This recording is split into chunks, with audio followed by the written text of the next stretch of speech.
الثنائي المتفاهم عبيد الله العيسي وأحمد عفيفي، والتحية موصولة إلى مراسلنا المميز من أرضية الملعب الزميل العزيز خالد العرفة.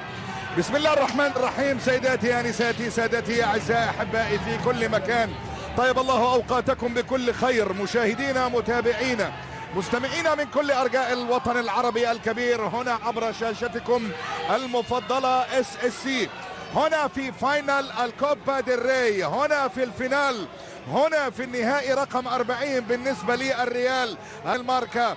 الريال يسعى من أجل الانتصار بأقل الخسائر في مباراة اليوم. الريال بقيادة فينيسيوس، لعيب لعيب لعيب لعيب لعيب لعيب لعيب لعيب لعيب من بدري للميرينجي، من بدري لريال مدريد.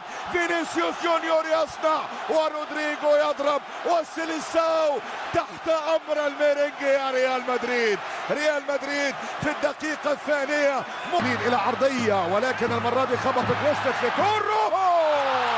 أوساسونا يرجع، أوساسونا يرجع، أوساسونا يرجع. لوكاس تورو بصاروخ من خارج منطقة الجزاء على يمين كورتوا.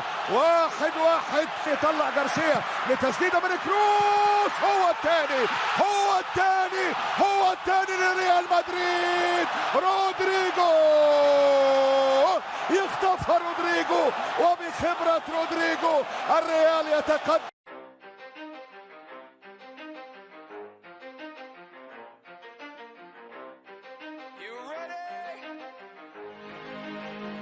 Let's go!